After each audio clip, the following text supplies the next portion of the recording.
Siddipet DCC అధ్యక్షుడు నర్సారెడ్డిపై ఫిర్యాదు చేసేందుకు గాంధీభవన్కు వచ్చారు. కాంగ్రెస్ నేతలు గాంధీభవన్లో టీపీసీసీ చీఫ్ మహేష్ కుమార్ గౌడ్ను కలిశారు. నర్సారెడ్డిపై ఫిర్యాదు చేసిన అనంతరం పార్టీ పదవులకు ముక్కుమ్మడి రాజీనామాలు చేస్తామని లేఖలతో గాంధీభవన్కు వచ్చారు కాంగ్రెస్ నేతలు. సిద్దిపేట డీసీసీ అధ్యక్షుడు తుంకుట నర్సారెడ్డిని డీసీసీ పదవి నుంచి తొలగించాలని నిరసన వ్యక్తం చేశారు. నర్సారెడ్డికి వ్యతిరేకంగా కాంగ్రెస్ నేతలు నినాదాలు చేశారు. కొత్తగా కాంగ్రెస్ పార్టీలో చేరిన బీఆర్ఎస్ నేతలకు ప్రాధాన్యత ఇస్తున్నారని ఆవేదన వ్యక్తం చేశారు. కొంచెం జరిగే కొంచెం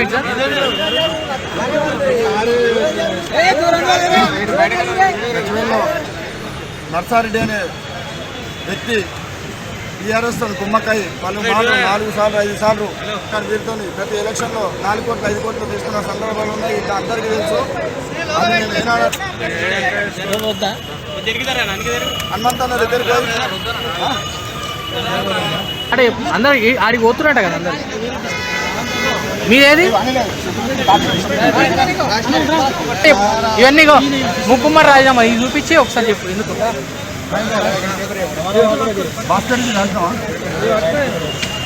ఇక కొంచెం చెప్పు ఏందో చెప్పు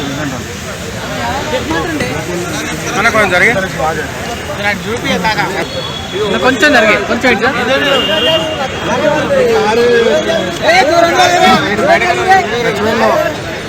నర్సారెడ్డి అనే